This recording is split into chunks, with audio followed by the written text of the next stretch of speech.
दोस्तों, चाटुकारिता करना एक गोदी मीडिया की एंकर को इस कदर भारी पड़ जाएगा किसी ने सोचा नहीं होगा। सोचिए, दिन रात ये गोदी मीडिया के बड़े बड़े पत्रकार और एंकर सरकार की खातिरदारी और सरकार की सेवा में लगे रहने के लिए विपक्ष को कोसने से बाज नहीं आते, लेकिन यह काम करना कहीं ना कहीं एक गोदी एंकर को भारी पड़ गया है। जिस बात का प्रतिबंध पूरे देश के अंदर था, उसी काम को गोदी मीडिया की एक एंकर ने कर दिया है। पूरी कोशिश थी कि पीठ थपथपाई जाएगी, सरकार खुश होगी, इनाम देगी, लेकिन कहीं वो इनाम जेल जाने का तो नहीं है। क्योंकि आज मैं आपको दिखाऊंगा कि दूसरों को देशद्रोही, दूसरों को राष्ट्र विरोधी, दूसरों को गद्दार बताने वाले कैसे अपने देश में चल रही एक प्रतिबंध पर को खुलेआम तोड़ रहे थे। और आपको दिखाऊंगा बेंगलुरु वाले हादसे के बाद जो विपक्षी पार्टी है वहां पर, यानी बीजेपी से लेकर जितने गोदी मीडिया के एंकर पूछ रहे थे सवाल, अब वो कहां भाग गए। क्योंकि अब तो खुद सीएम और डिप्टी सीएम के खिलाफ एक व्यक्ति ने शिकायत दर्ज करा दी, जबकि क्या ऐसी कोशिश महाकुंभ में हो पाई थी? क्या हुआ है, कैसे हुआ है, आज मैं दिखाऊंगा। और कैसे लोग कह रहे हैं कि लोकतंत्र कहीं है तो वो वहीं है। उत्तर प्रदेश में कोई लोकतंत्र नहीं। और आज आपको बीजेपी के नेताओं की करतूत भी दिखाने जा रहा हूं। नमस्कार, मैं हूं प्रज्वल गौतम और आप देख रहे हैं the live TV. The live TV, सच सबसे आगे। दरअसल आपको पता ही है कि बेंगलुरु में जो हुआ, उसके बाद पहले रूबी का लियाकत आई, उनका भी चेहरा सामने आया। फिर अंजना ओम कश्यप ने नैतिकता सिखाई। वो बात अलग है कि महाकुंभ पर के मामले पर ये विलुप्त हो गए थे जब वहां भगदड़ में जाने गई थी। लेकिन एक काम और हो गया। काम यह हुआ कि नरेंद्र सरेंडर वाला बयान जो राहुल गांधी ने दिया, उसको लेकर पाकिस्तान में भी चर्चा हुई होगी। लेकिन क्या हुआ था ना, जब भारत और पाकिस्तान के बीच तनाव चल रहा था, तो खास तौर पर भारत सरकार की तरफ से एक आदेश आया था। आदेश यह था कि पाकिस्तान के कई जो ट्विटर हैंडल है, खास तौर पर पत्रकारों के ट्विटर हैंडल, उन्हें हमारे देश में प्रतिबंधित कर दिया गया था। यानी आप उन्हें एक्सेस ही नहीं कर पाएंगे। यह हो रहा था, पता ही होगा। लेकिन इन सब के बीच रूबिका लियाकत ने उसे कैसे एक्सेस कर लिया, यह एक बड़ा सवाल है। पहले आप आइए, खबर क्या है। रूबिका लियाकत ने एक ट्वीट कर दिया।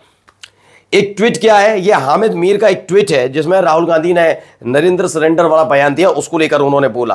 अब देखिए, इसमें दो तीन चीजें पहले समझिए। रूबिका लियाकत क्या लिखती हैं हामिद मीर के उस ट्वीट पर? अब तो ताज्जुब भी नहीं होता, बार बार वही काज जिसका सिला एक नहीं कई दफा चुनावों में मिल चुका है। मोहब्बत की दुकान से पीएम मोदी के लिए इतनी नफरत दिखी कि सीजफायर सरेंडर तक का अंतर भूल गए। हमारी छोड़िए, अब तो पाकिस्तान के पत्रकार ही आड़े हाथों ले रहे हैं। अब इसमें दो तीन चीजें मैं आपको पहले बता दूं। पहले तो ये बात है, हामिद मीर का जो ये ट्विटर हैंडल है, अगर आप जाकर देखेंगे इसे आप सर्च नहीं कर पाएंगे। सर्च इसलिए नहीं कर पाएंगे क्योंकि भारत सरकार की तरफ से ऐसे ट्विटर हैंडल पर रोक लगी थी। मेरा मानना बिल्कुल ठीक था ये। लेकिन सवाल ये उठता है, जब हमारे देश में ये ट्विटर हैंडल पर रोक है, एक आम इंसान जाकर उसे एक्सेस नहीं कर सकता, तो रूबिका लियाकत के पास ऐसी कौन सी टेक्निक है जो इसे भारत में रहकर वो पाकिस्तान के उस पत्रकार के ट्विटर हैंडल को एक्सेस कर लेती है? इसे किस तरीके से देखा जाना चाहिए? यह हमारे देश के नियम कायदे कानूनों के खिलाफ नहीं है। और जो काम देश के कानूनों के खिलाफ होता है उसे क्या कहा जाता है? जब वो दूसरे देश जिसे तनाव चल रहा हो उसके चीजों को एक्सेस करता है तो इसे राष्ट्रद्रोह कहा जाता है। तो क्या रूबिका लियाकत ने देशद्रोह, राष्ट्रद्रोह किया है? यह सवाल उठना लाजमी है। वो बात अलग है कि अभी ये चिढ़ गई थी जब सुरेंद्र राजपूत ने कह दिया था कि जब प्रतिबंधित है पाकिस्तान के पत्रकारों को, पाकिस्तान के रक्षा विशेषज्ञों को बिठाकर आप क्यों कर रही थी, तो चिढ़ गई थी, ये बदतमीजी पर उतर आई थी। लेकिन अब इस पर इन्हें जवाब देना होगा कि हामिद मीर जो पाकिस्तान का पत्रकार एंकर है, उसका ट्विटर अकाउंट हमारे इंडिया में बैन है, तो आखिरकार इन्होंने एक्सेस कैसे कर लिया? कौन सी टेक्निक इनके पास है? ठीक है ना, ये इसका जवाब। अब आ जाइए रूबिका लियाकत के इस ट्वीट पर। ट्वीट में लिखा हुआ है, पीएम मोदी के लिए इन्होंने तो वही चाटुकारिता तो सब में मन में रहती है। हामिद मीर या फिर पाकिस्तान का कोई पत्रकार या वहां की मीडिया जब राहुल गांधी के बयान को चलाती है, और राहुल गांधी के उस बयान को चलाने के बाद यह बताया जाता है कि देखिए नेहा सिंह राठौर, राहुल गांधी, ये सारे के सारे देशद्रोह गद्दार इसलिए क्योंकि पाकिस्तान इसका फायदा उठा रहा है। ठीक है, अब इसमें लास्ट लाइन पड़ी, हमारी छोड़िए तो पाकिस्तान के पत्रकार ही आड़े हाथों ले रहे हैं। यानी जब वो राहुल गांधी के किसी बयान को पॉइंट आउट करके भारत सरकार के खिलाफ कुछ बोलता है पाकिस्तान, तो राहुल गांधी देशद्रोही, और अब राहुल गांधी ने कुछ ऐसा बोला जिससे पाकिस्तान बिलबिला गया और हामिद मीर हमला बोल रहे हैं राहुल गांधी पर, तो भी अब तो मुझे तो कहना पड़ेगा कि रूबी का लियाकत की बात को ज्यादा पाकिस्तान पसंद कर रहा होगा। वहां के पत्रकारों की भाषण क्या कह रही है, हमारी छोड़िए, अब तो पाकिस्तान के पत्रकार ही आड़े हाथों ले रहे हैं। माने आप और पाकिस्तान के पत्रकार मिले हुए हैं क्या? इसका जवाब इन्हें देना होगा। खैर, जवाब क्या देंगे, मुंह उतर जाता है इनका। अब देखिए, पुनीत ने भी लिखा, रूबिका को पाकिस्तानी पत्रकार के ट्वीट कैसे दिख रहे हैं जबकि अकाउंट तो भारत बंद है?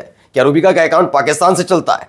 यह बहुत गंभीर विषय है। भारत सरकार, सुरक्षा एजेंसियां इसकी जांच करें, बिल्कुल जांच करनी चाहिए। वो बात अलग है, होगी नहीं होगी बात अलग है। ठीक है, अब आइए 30 खबर दिखाता हूं। ये न्यूज़ 24 की खबर है। बेंगलुरु में जो कुछ हुआ उसे लेकर खबर आई है। कर्नाटक के सीएम, डिप्टी सीएम के खिलाफ शिकायत दर्ज। क्या है, बेंगलुरु भगदड़ को लेकर कर्नाटक के CM Siddaramaiah, deputy CM DK Shivakumar के खिलाफ शिकायत दर्ज हुई है। इसे लेकर कर्नाटक हाई कोर्ट ने खुद नोटिस जारी किया। 2:30 बजे इस मामले की सुनवाई होनी थी। वो सारी तमाम चीजें, एक तस्वीर सामने आई जब बेंगलुरु हादसे पर बोल रहे थे तो भावुक हो गए। सूर्य समाजवादी लिखते हैं, भगदड़ के बाद मीडिया को संबोधित करते हुए कर्नाटका के डिप्टी सीएम रोने लगे। दूसरे हमारे योगी हैं, कुंभ हादसे पर सवाल पूछने वालों को सूअर और गिद्ध कह रहे थे। झुंसी साइट पर हुए हादसे को ही नकार दिया था, याद होगा आपको। और मैं बयान सुनवा भी देता हूं उस समय क्या कह रहे थे। देखिए, एक तरफ है खुद जिनको बयान है, लेकिन देखिए योगी आदित्यनाथ का बयान सुनिएगा। यही नहीं, आगे एक और बात कहते हैं, किसी ने सच कहा कि महाकुंभ में जिसने जो तलाशा उसको वह मिला, गिद्धों को केवल लाश मिली,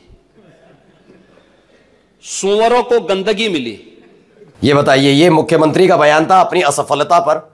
वहां कई लोगों की जान जाने के बाद जब सवाल उठ रहे थे तो ये कह रहे थे। और दूसरी तरफ कौन है, आप देखिए, कर्नाटक के डिप्टी सीएम है जो रो रहे हैं, भावुक हो रहे हैं क्योंकि यह बड़ा हादसा हुआ। तो अंतर है। और जो कि सोचिए, एक व्यक्ति है जो सामाजिक जीवन में है, जिसका एक परिवार है, और दूसरी तरफ एक व्यक्ति है जिन्हें संत कहा जाता है और संतों में भावनाएं ज्यादा प्रबल होती है इंसानियत को लेकर। और सोचिए संतों की भाषा कैसी थी लोगों की मौत पर, और दूसरी तरफ की तस्वीरें बताते हैं। शिवम यादव लिखते हैं, कुंभ भगदड़ 30 मौत, आरसीबी विक्ट्री परेड 11 मौत।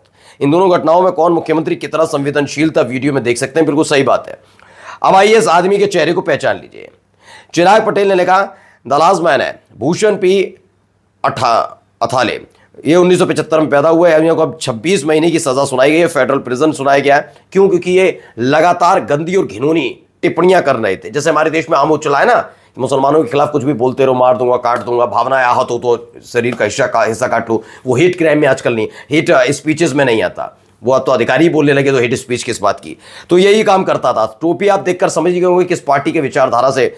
इस पर चिराग पटेल पूछते हैं, ये बीजेपी और आरएसएस वाले सिखों से इतनी नफरत क्यों करते हैं, जबकि सिख कम्युनिटी ने तो भारत के लिए कुर्बानियां दी हैं। सच बात है, लेकिन आप अमूमन देखेंगे सिख कम्युनिटी को लेकर बीजेपी और आरएसएस उतनी सक्रिय और खुश नजर नहीं आती।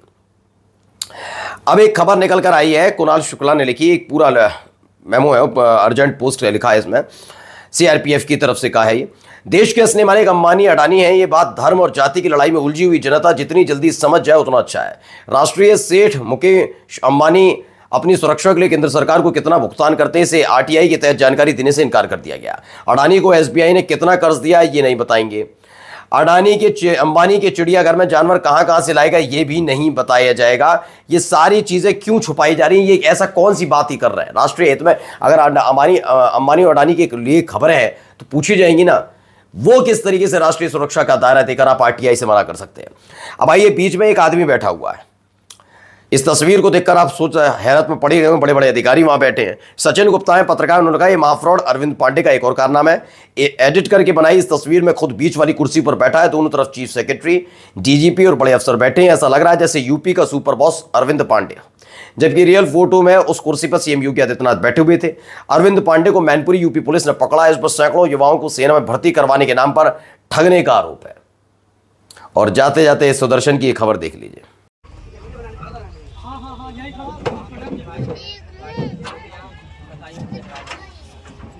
तो सुदर्शन ही आ गया, सागर कुमार सुदर्शन, ये न्यूज का है कोई। फरुखाबाद में बकरीद से पहले बड़े जानवर से भरा ट्रक पकड़ा गया।